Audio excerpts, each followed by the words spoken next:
বেশি স্বার্থের পেছনে অন্ধ, যে থুতুটা ফেললেও চিন্তা করি যে এখানে কোথায় ফেললে আমার একটু লাভ বেশি হবে। পাশের জমিওয়ালার জমিতে যদি থুতুটা ফেলি তাহলে অন্তত আমার জমিটা একটু থুতুর থেকে বাঁচলো, একটু হলেও লাভ হইলো। এই জন্য থুতুটা একটু জোর করে আরেকজনের জমিতে ফেলতে পারলে সেটা আমার লাভ। আমরা হলাম সেই মানুষ। এইরকম সময় এসে আর্থিক ইবাদত গুলোতে নিয়তকে খাঁটি করা, এটা হচ্ছে কত কঠিন একটা কাজ। এটার জন্য স্ট্রাগল করতে হয়, এটার জন্য নিজের সঙ্গে নিজে যুদ্ধ করতে হয়। যেমন দান একটা আর্থিক ইবাদত। দানের ক্ষেত্রে দেখবেন যে মানুষ শোনাতে দেখাতে পছন্দ করে, এটা মানুষের নেচার। আমি অমুক জামাত দিছি মাদ্রাসার জন্য, আমি এতগুলা মসজিদ করছি আলহামদুলিল্লাহ। বলার আবার স্টাইল আছে, এগুলো বলতে আবার মানে এত সুন্দর করে বলা হয়।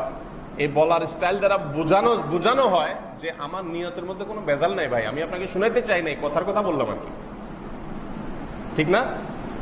যেমন একটা এক্সাম্পল এভাবে বলে যে ভাই আল্লাহ করাইছে, আমি আসলে আর কি করবো, আল্লাহ করাইছে আমার দিয়ে 5টা মসজিদ, ভাই আল্লাহ করাইছে, ভাই আমার কিছু না ভাই। বুঝতে পারছেন? কোরবানিটা আসলে আমাদেরকে আল্লাহর সন্তুষ্টির জন্য নিজের সকল সুখ ত্যাগ করার শিক্ষাটা কোরবানি দেয়। এখন আজকাল মুশকিল হলো কোরবানির গোশত আমাদের বাসায় উঠে আমরা খাই, ঠিকই আছে, কোরবানির আসল যে শিক্ষা সেটা আমাদের ভিতরে একটুও আসে। কোরবানি মানেই হলো ত্যাগ। কোরবানির শব্দের অর্থটাই কি? ত্যাগ। ত্যাগ। আপনি বাজার থেকে তরতাজা গরু কিনে এনে জবাই করে তাজা গোশত উঠে ফ্রিজে বললেন, খাইলেন, খাওয়াইলেন, মৌজ মাস্তি করলেন, দিলেন মানুষকে, এটা তো ভোগ। এখানে তো ত্যাগের কিছু নেই। ত্যাগটা হলো এর পেছনে লুকায়িত। সেটা হলো ওই ইব্রাহিম আলাইহিস সালাম আল্লাহর নির্দেশকে পূরণ করতে গিয়ে সকল কিছুকে ত্যাগ করেছেন, জবাই করেছেন, এমনকি নিজের সন্তানের গলে ছুরি দিতেও রাজি হয়েছেন। দেওয়া লাগে নাই কিন্তু রাজি হয়েছেন। সেই শিক্ষাটাই হলো কোরবানির মূল শিক্ষা। ওইটা নিয়ে যদি আপনি ফজর নামাজের সময় আরামের ঘুম ত্যাগ করতে পারেন, এই যে ত্যাগ, আপনি হারাম নিতে পারেন, হাতছানি আছে, বিশাল বড় লোভনীয় অফার, চাইলেই ঘুষটা নিতে পারেন, চাইলেই সুদের কারবার করতে পারেন, চাইলেই চুরি করতে পারেন, দুর্নীতি করতে পারেন, কিন্তু আল্লাহর ভয়ে করলেন না, এর নাম ত্যাগ। কোরবানি শিক্ষা দেয় যে আল্লাহর আদেশ মানতে গিয়ে, আল্লাহর নিষেধ থেকে বাঁচতে গিয়ে সবকিছু ত্যাগ। আমি একটা গ্রুপ মেনটেন করি, একটা দল মেনটেন করি, একটা সার্কেল মেনটেন করি, কিন্তু দেখা গেল যে এটা মেনটেন করতে গেলে আল্লাহ অসন্তুষ্টির দিকে যেতে হয়, এই জন্য এদেরকে ত্যাগ করে দিলাম, এর নাম ত্যাগ। কোরবানির শিক্ষা।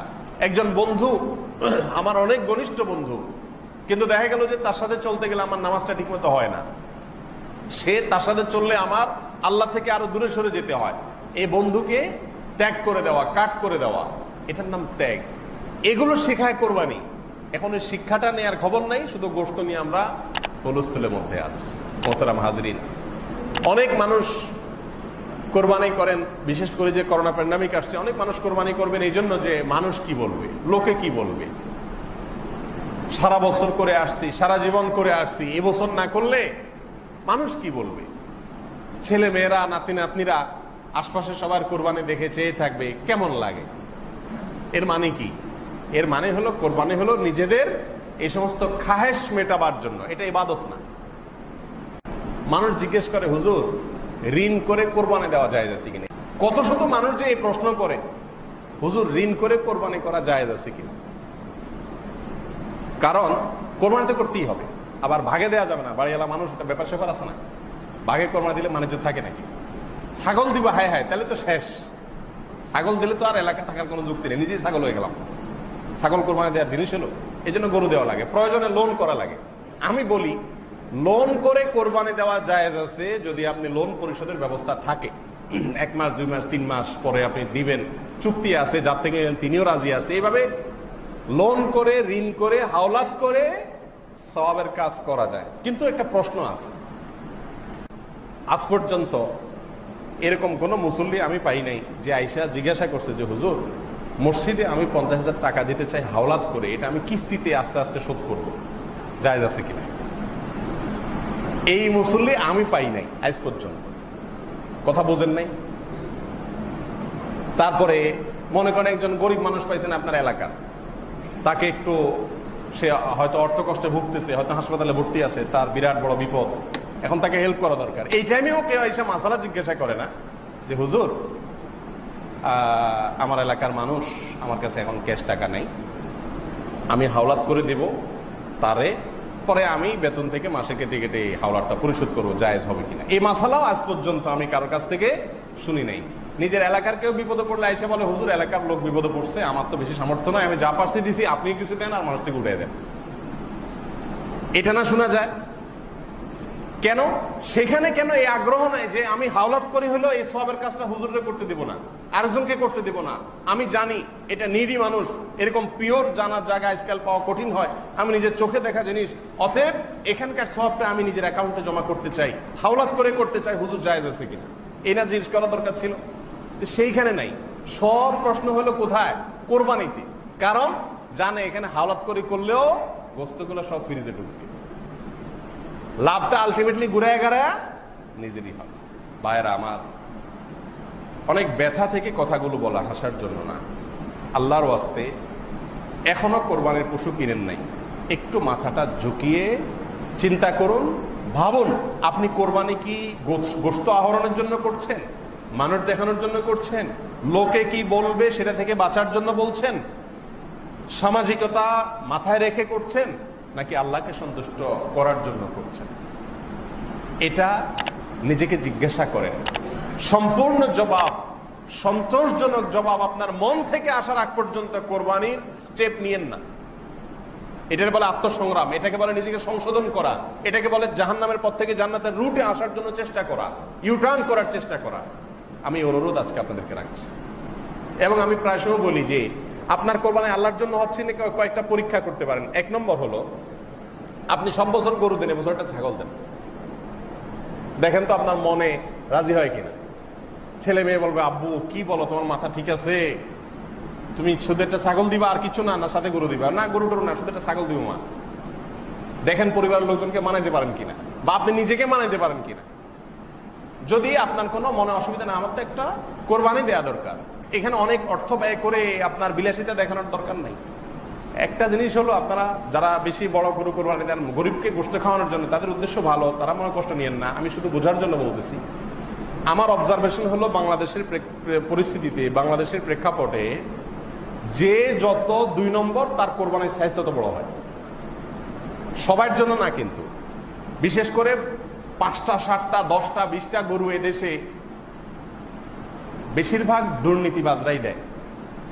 এদেশে মানুষ না খায় মরে, ঘরের অভাবে, বন্যার পানিতে হু হু করে পানি ঢুকে, শীতে মানুষ কষ্টে মরে, কই সেখানে টাকা দেওয়ার লোক তো এদেরকে দেখলাম না।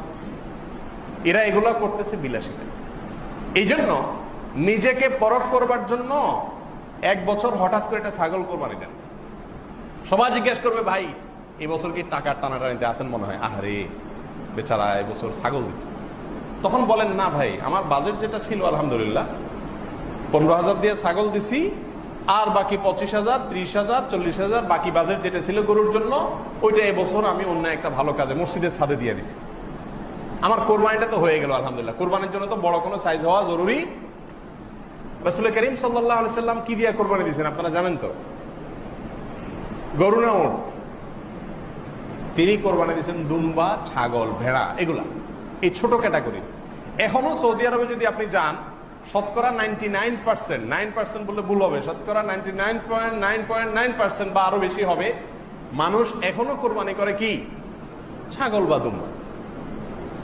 এই যে কোরবানির একটা বাহার, গরু, বিশাল বড় গরু, জোড়া গরু, জাম্বু গরু, ট্রাম গরু, এখন তো শুরু হয়েছে নতুন করে ওট, যে কে ওট দিতে পারে। ভাইরা আমার, নিজেকে সংশোধন করার উদ্দেশ্যে একটা বছর বা মাঝে মধ্যে একটু স্ট্রাগল করে, যে ঠিক আছে আমি দেখি আমার আল্লাহর জন্য হচ্ছে কিনা, আমি দেখি একটা ছাগল দিই মন মানে কিনা, সাইজটা আমার কাছে ফ্যাক্ট কিনা, এটা একটা। আরেকটা হলো, এটা আরো কঠিন, সেটা হলো অ্যাসিড টেস্ট। এটা 1 বছর আপনি একটা কোরবানির পশু, সবসময় এটা করা জরুরি না, নিজের হাতে কোরবানি করা সুন্নাত। 1 বছর একটা কোরবানির পশু একজন গরিবকে কিনে দেন। ধরেন এই ভূমিপল্লীতে বহু গরিব মানুষ আছে না, যে কোরবানি দিবে না। আপনি একটা গরু কিনে গরিবরে ডাইকা ওরে বাজারে নিয়ে গরুটা কিনা ওর হাতে দিয়া বলেন এটা তুমি জবাই করে গোশতটা খেয়ে নিও, আর পারলে একটু গোশত 2-4-5 কেজি আমার বাসায় পাঠাই দিও, গোপনে, কেউ যেন না জানে। এই কাজটা অ্যাসিড টেস্টের মতো কাজ না? টাকা দিয়া বাজারে যায় গরুটা কিনে দিয়া গরু তার হাতে বুঝাই দিয়ে আপনি নাই হয়ে গেলেন। বাজারে আসতে আসতে মানুষ তারা জিগাইলো, ভাই গরু কত, মাশাআল্লাহ আজকে এবার এত বড় গরু কোরবানি দিতেছেন, দিনকাল ভালো যাচ্ছে মনে হয়। সে তো মিটমিট করে হাসলো আর বাবা নিল, সব কার অ্যাকাউন্টে জমা হলো? কার অ্যাকাউন্টে জমা হলো? আপনার অ্যাকাউন্টে জমা হলো না? আমি কি বুঝাইতে পারছি বিষয়টা?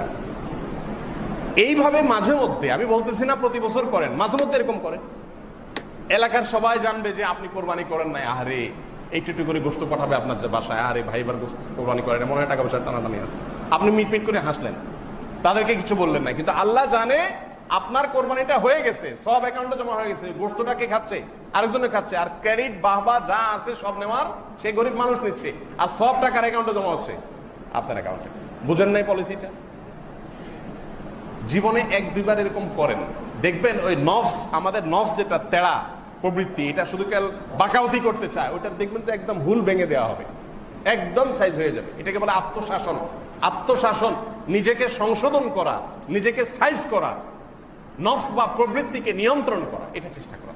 এক কথায়, আপনি কোরবানি করার আগে আল্লাহর জন্য করছেন কিনা সেটা এনশিওর হন। যদি আল্লাহর জন্য না হয়, গোশতের জন্য হয়, তাহলে এটা লস প্রজেক্ট। কোরবানির সময় গরুর গোশতের কেজি প্রতি কত পড়ে? 800-900 টাকা পড়ে না? বাজারে গরু গোশত কিনতে গেলে কত? 550-600 টাকা ভালো ভালো গোশত পাওয়া যাবে। আল্লাহ তাআলা আমাকে, আপনাকে, আমাদের সবাইকে শুধুমাত্র এবং শুধুমাত্র আল্লাহকে সন্তুষ্ট করার জন্য কোরবানি করার তৌফিক দান করুন। এবং কোরবানির যে আসল উদ্দেশ্য, ত্যাগ, আল্লাহর আদেশ মানার জন্য যত রকমের ত্যাগের প্রয়োজন হয় সব ধরনের ত্যাগ করতে প্রস্তুত থাকা, এটি অনেক বড় চ্যালেঞ্জিং ব্যাপার, বড় চ্যালেঞ্জিং ব্যাপার। আল্লাহ তাআলা সেই ত্যাগ করার ঈমানি শক্তি, তাকওয়া